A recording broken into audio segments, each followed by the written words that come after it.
Today I'm with Julia Lalla-Maharajh, a lady that I am inspired by because of what she has done. She has an OBE for her work um, with the Orchid Project, which she founded and was CEO of for several years, only departing fairly recently. Julia, good to see you. You're one of my inspiring women, certainly one of TG's inspiring women, and we would like to hear about what has influenced you in your career. Who sent you down the route to be such a great communicator? Well, how lovely, and thank you so much for this moment to share and to talk and to connect. It's so lovely in these times to have this space. So, what a lovely question. I think some of my need to communicate came from a very early age, and as is often the case with these things, born from necessity. So I remember being really little and having a brace when I was aged 8, and it really affecting my speech because it was this, thing in my mouth. And I learned actually to be really articulate because I had to overpronounce my words almost. And I think in that kind of leapfrogged me into this sense of wanting to do drama at school, wanting to be this person a bit more on the stage, as it were. And for lots of different reasons that didn't happen, not least because my mum was like, you're going to be a doctor, you're going to study the sciences, enough of this drama stuff. But what I found I was able to do at school was both debating and the orators contest. So at a very young age, I got up and did speeches and talked to people. And actually, if I look back, some of the things that happened to me then, the topics I was choosing, were naturally about social justice. So I think this crusading bit came through quite young, although, like many of us, probably, I got diverted into the world of normal work, shall I say, and spent time climbing that ladder. Um, I think my influences came again from being part of a family who my parents came and settled in South London in 1955. They came from Trinidad. They were the Windrush generation, and I'm afraid to say it was the time of no blacks, no dogs, no Irish. But they did settle in actually a vicar rented out their top floor room to my parents, and they lived there for many years. But what that gave me as a British born woman growing up in the 70s was always this undercurrent, slightly, of not belonging. And I think what you do with that is you assimilate as much as possible. You try to be part of your community. For me, it was the only community I'd ever known. But that influence of connection, of belonging, of what can I do to be part of this, of not taking it for granted in a way, I think certainly led me towards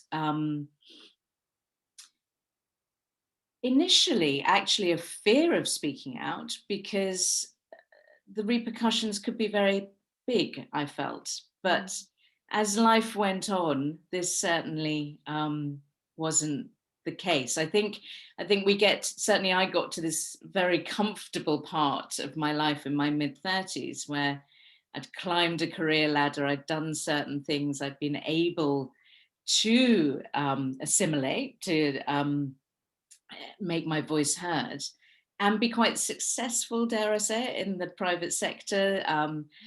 So interestingly, to get to that point and then think, what's important about life was a very interesting time. Were there teachers or religious elders that had an influence on the way that you thought, the social justice side of things, or the encouragement to become a communicator in and develop the debating style? Actually, a bit of the opposite. Weirdly, I had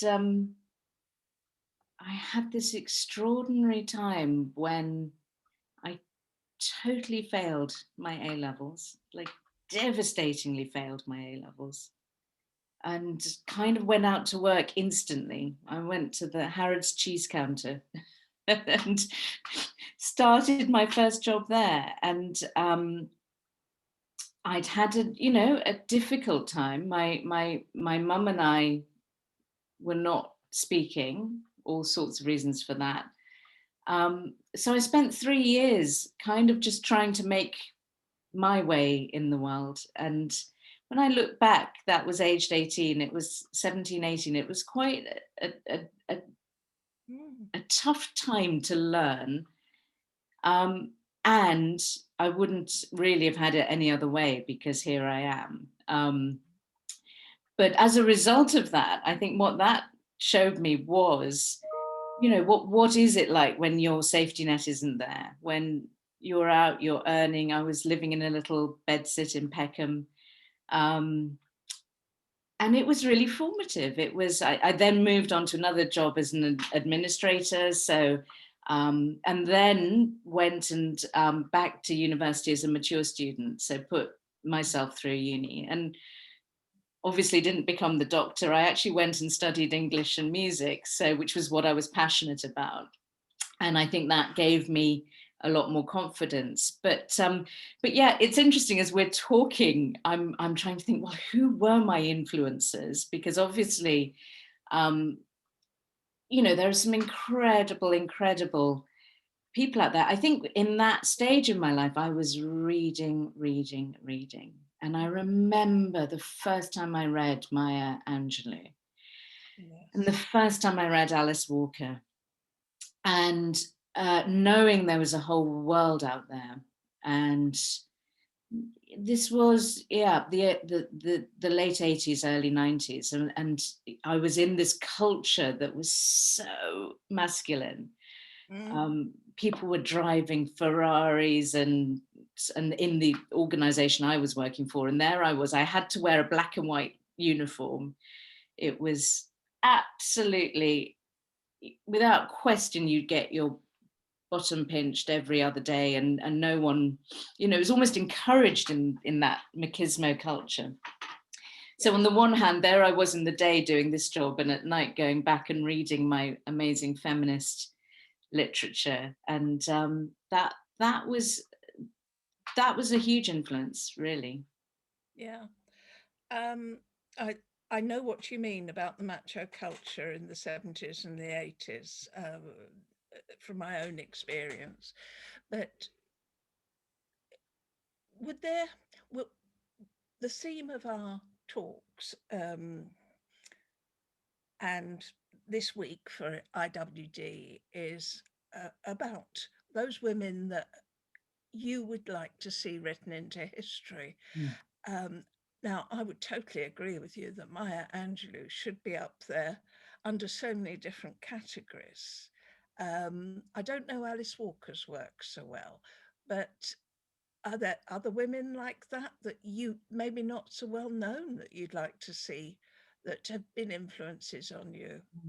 Well, and it's such a beautiful theme, and thank you for having it, because actually later in my life, that's really where I've felt this fellowship of women come in, and it really has been women. And for me, there's a huge number I'd love to not only write into history, but frankly just get into Wikipedia, which is just a huge task that shouldn't be as hard as it is. No. Um, One woman who inspires me, who completely is the most extraordinary, is someone called Mariam Bamba. And she lives in Senegal. And when I came into this work, I came in full of righteousness and almost horror of what was happening to girls around the world. And by the time I met Mariam, I'd done a sort of 180-degree move, because I began to realize that in order to make change happen, you couldn't just fester within your own worldview. You had to be able to move into the world and see what's happening, see what change is about. And what I learned very quickly was that change happens when people are engaged, when you're able to appeal to their sense of what is right or wrong, when you listen exquisitely, and when you act frankly with love and kindness. And Mariam epitomized this to me. So Mariam is now in her late 60s. She was born in Senegal, lived all her life there. Aged 8, she was cut.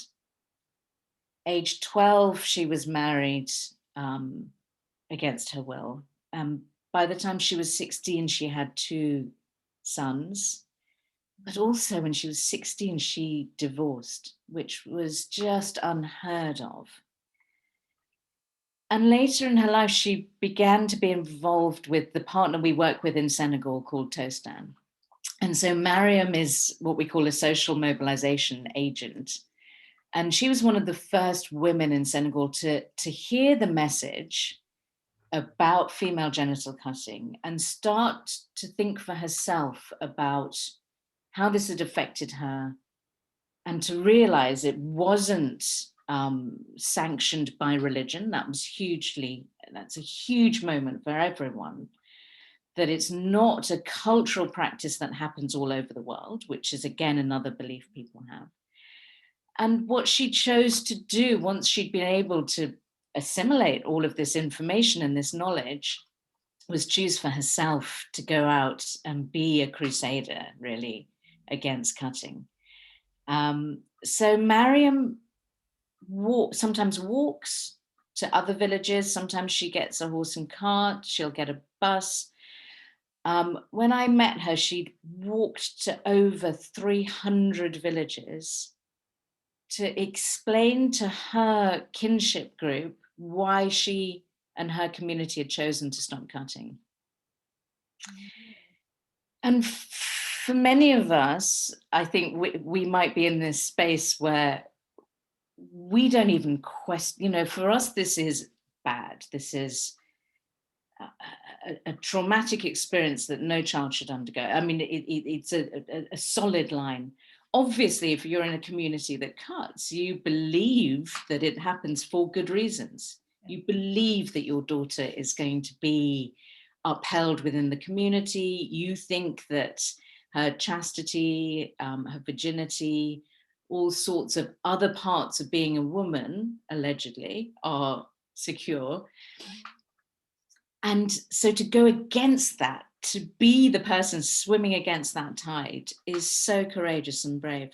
And I remember sitting in a little hut on the floor talking with Mariam, and her saying, there are times when I go to these villages and the communities close the gates to the community against me, and they run after me and they throw stones at my back. And the thought of what she goes through on the front line at the grassroots level to take this message at personal risk, personal danger to herself. And she started crying and I started crying. And I said to her, Mariam, what do you do? How do you cope? She said, oh, I go back. I just go back time and again. I go back to these communities and eventually they see. And I guess for me, that influence of Mariam Bamba, of us knowing as we sit here that what we can do is have her back is what's most important. And actually, it's a bit faded, but there on my wall is a picture of I'll maybe show you close up, but it's a picture of Mariam and I. So she's in my living room every day, inspiring me. That's very uplifting. I know that when I first heard you speak at a TG AGM, I was inspired because your approach and Orchid's approach was to work in partnership. It wasn't this top-down model of the colonials coming in and saying, this isn't good, you must stop it. The approach was that you demonstrated was one of working with local partners and the importance of working with local people and supporting them in spreading the message. And that I found very, very enlightening, very different. I mean, from your corporate world experience, it's the former top-down approach that is usually the one that we know, isn't it? And you've gone from a ground roots level to make changes. I know you've spoken to many politicians in the West. Let's just say in the West. That doesn't mean that the West is immune from FGC, but we're supposed to be, and we hold ourselves out to be, models of civilization. How do you find talking to those in power in the UK, the US, and you spoke to Bill Clinton at one point, I seem to recall. Where do you find the determination to get your message across to them? It's a lovely question, and it's I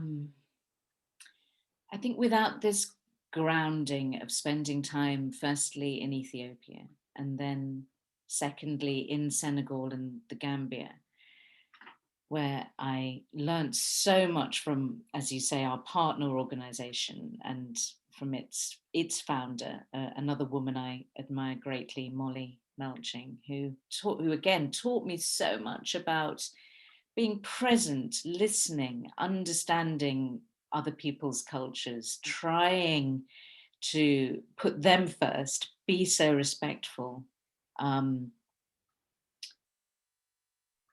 I think one of the things is that I carry this sense that what I need to do is shine a light on the work that others are doing.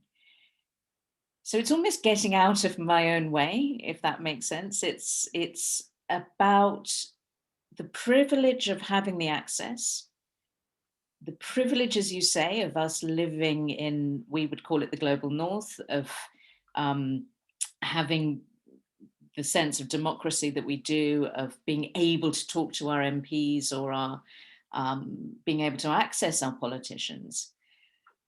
It's firstly that drives me. It's secondly just knowing the extent and scale of this human rights issue. So I was very drawn towards the fact that we don't talk about women's bodies. We don't talk about women's issues. When I set up Orchid 12 years ago, people weren't talking about FGC. People, even 12 years ago, we weren't really talking about periods. We weren't, we still hadn't shown menstrual blood on the, we still have these, we probably still do, adverts with blue water being poured on them. This sense of how taboo our bodies are.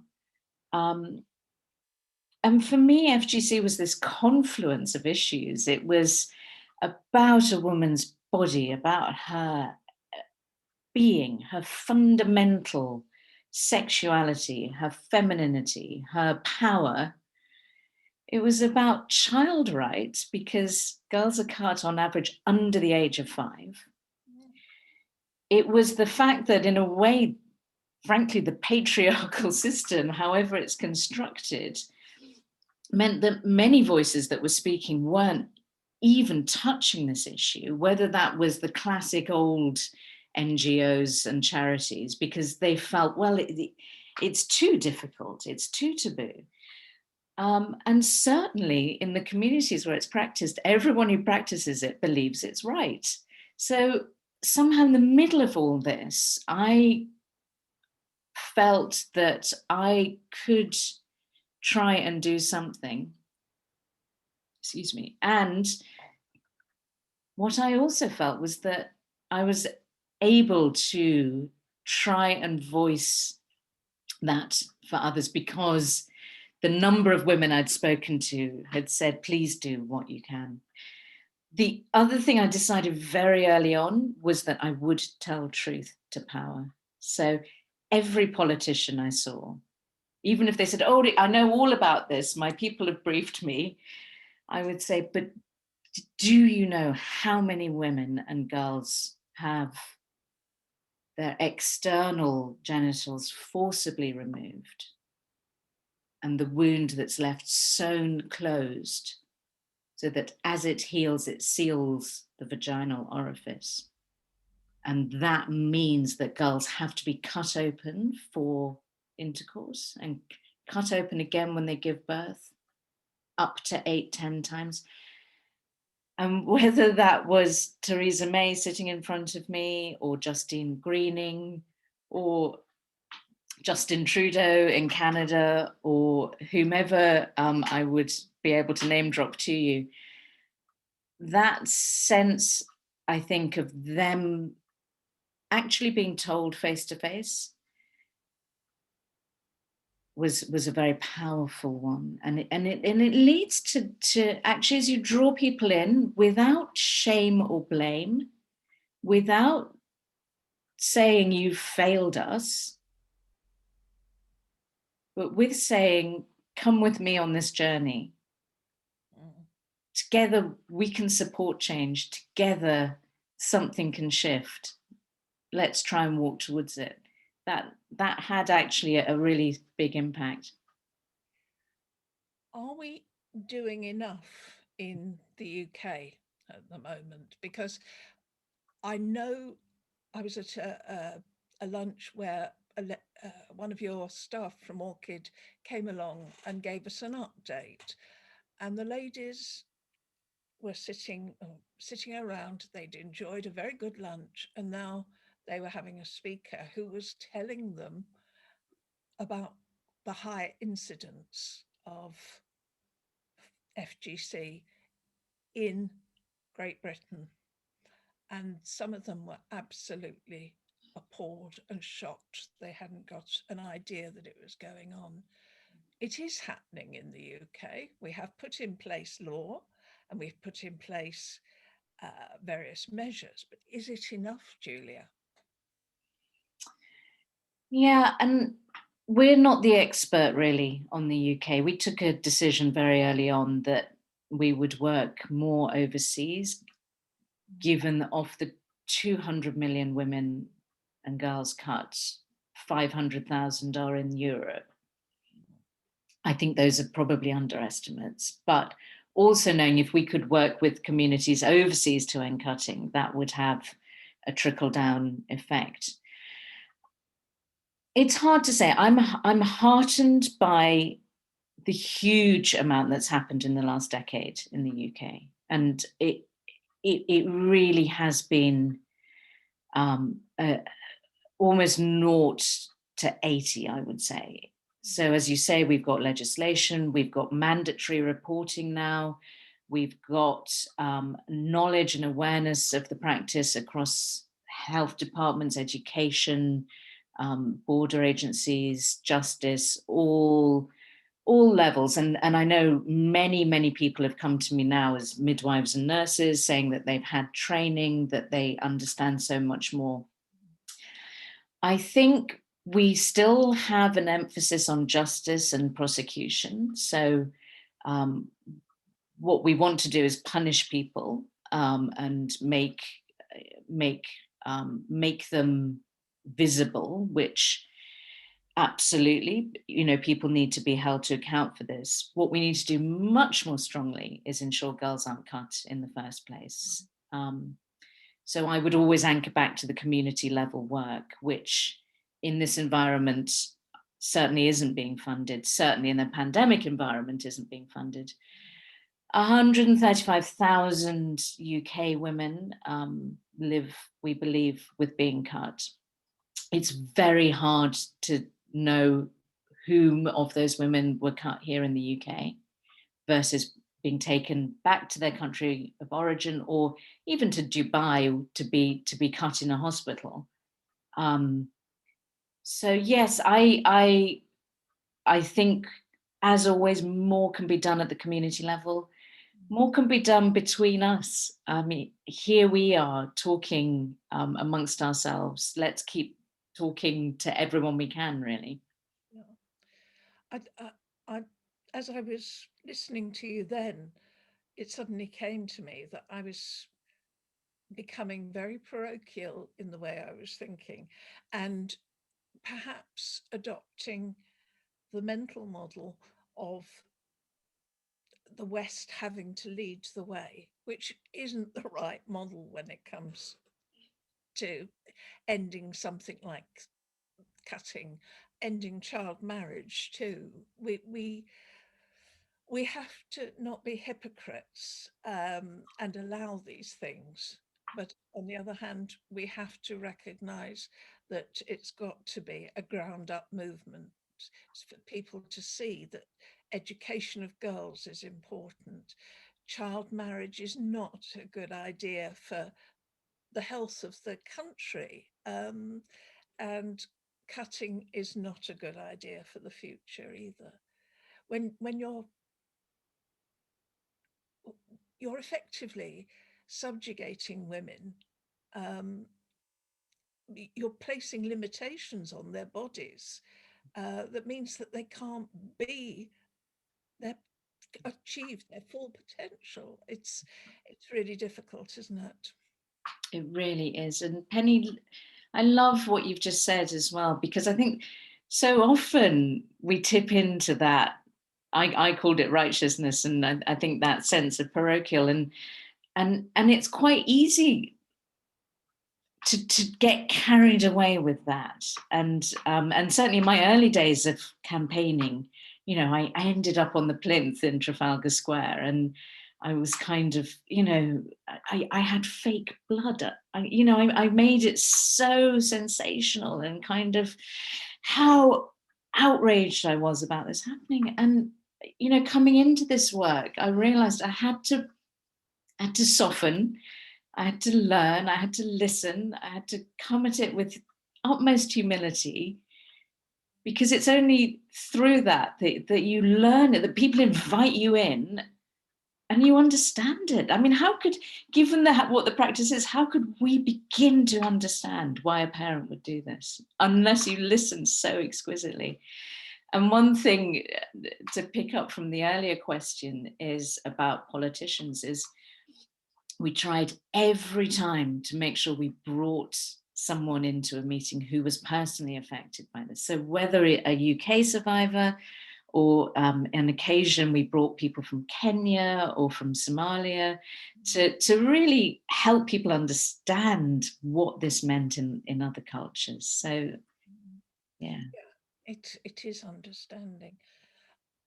You've stepped back a little from Orchid. Orchid is your baby, and I don't imagine you'll ever be totally free of it or want to be totally free of it. But you've moved on, I understand, and become a director of voluntary service overseas. How is that fitting with your aims and purposes in life at the moment? Gosh, you're a lovely interviewer, Penny.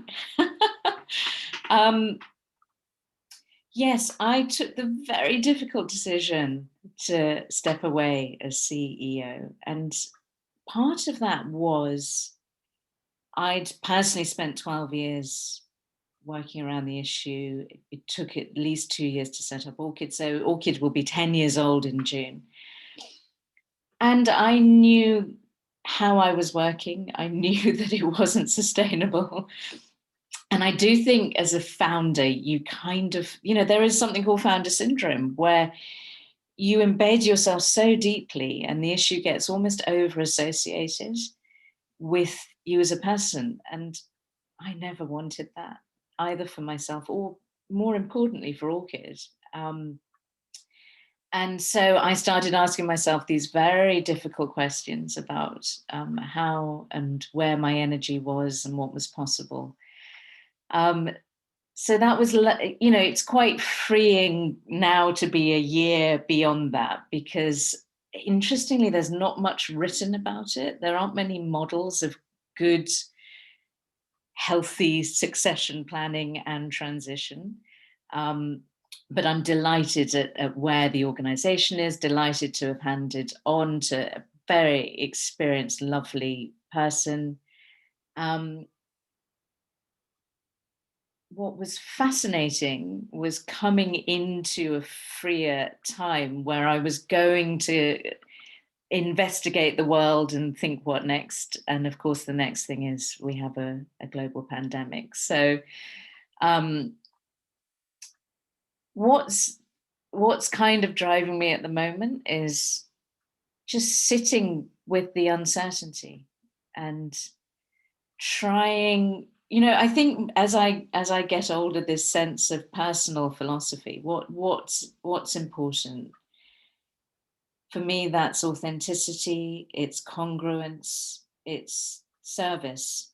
And I keep just sitting with the intention that I want to serve and offering that up, and knowing, because I've been here before in my life, that the more I try and run towards something and grasp it, it's not about me creating it. I've got to just wait and do what I can. I'm doing a fair bit in the interim. So in the last 5 years, I would say, I mean, we've all been watching the world in shock, I think. And for me, I'm very concerned about polarization, about fragmentation, about how we as a society seem to be atomizing more. And as ever, when I start to get worried about things, I think, well, who's out there doing something about it? So I've been hunting out people who are really not just dwelling in, frankly, the pain of what's happening around politics or around how we don't talk anymore with each other or disconnection. So I've been really inspired by a woman who's set up her own NGO called Flare Governance, and she's called Andrea Petra Gonsalves. And the organization is called Flare. And what they try and do is have discourses around difficult issues, but bring together people in unusual spaces so that we can continue to talk and connect and talk about things that matter, rather than, as we alluded to earlier, it's so easy to have this confirmation bias around, I think this is right. I mean, we're going to see it play out in the US now with an entire segment of the population who believe that Trump should be president. And we will have a new president walking in, and what will happen around that? We can't just say, well, now we've moved on. So I'm looking for ideas about how to cope with this life that we're in, and finding innovative, pioneering people who are coming at this head on is really important.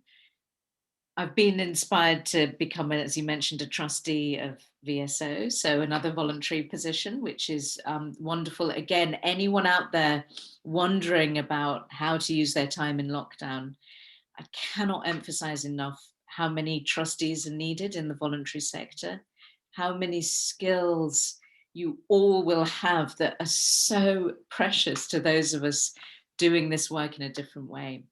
And as a trustee there at VSO, obviously VSO works across 60 countries. Their model now is very different from when I went out as a volunteer.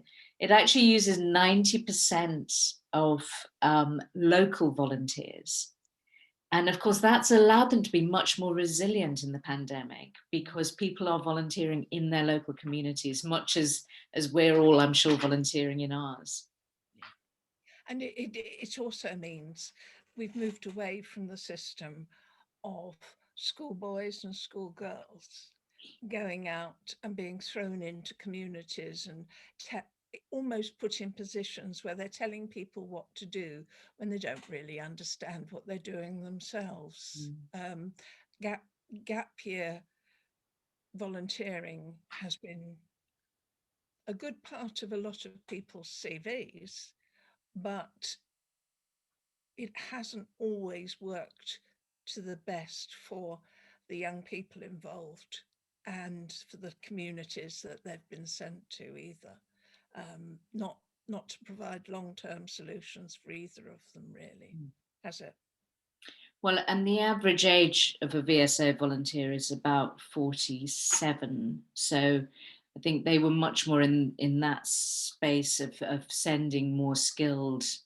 Yeah. I was so lucky on my cohort. I had wonderful teachers, nurses, doctors who'd kind of come to the end of their careers and then had moved in and were allowed to volunteer in a way for the first time. But also what they gave as feedback was they felt so appreciated by the communities they were in, who had quite a different attitude towards older people, which I thought was so lovely that there was this sense of wisdom. But you're absolutely right in terms of younger people being from on both sides being put in difficult positions. I think this volunteerism is a real issue that would be lovely to see differently. Definitely. So Julia, just as a final opportunity, is there somebody now that you can tip to be part of history in the future? I've got two answers to that. One is this incredibly inspiring young activist called Bethel Tadase. And she'll kill me for saying this about her, but she's trying to set up her own organization. She is so sparky, so full of energy and wisdom, and she's doing a full-time job and trying to set up this organization and going through all of these issues about, how do you get your first £5,000 in the bank account before you can set up? And her organization is all about providing a network of global support for women who've experienced violence. And just listen, I try and spend a little bit of time with her to try and encourage her, basically, and be a listening ear. And each time we have these calls, I'm just blown away by what she's trying to do. So Bethel needs a place in the history books. I have to end on the woman who inspires me daily, and she's already in the history books, but just a shout out to the extraordinary Dawn French. She heard about ending FGC. Mainly because I wrote to her. I just wrote her a blind email. It wasn't as if, I mean, who does that? Who just writes to someone and says, well, I do that. And eventually we met, and we were meant to meet for half an hour, and we actually met for almost 2 hours, just talking and talking and talking. And since that moment, she has been the epitome of leaning in. Everything she's done, She understands, she cares, she wears her incredible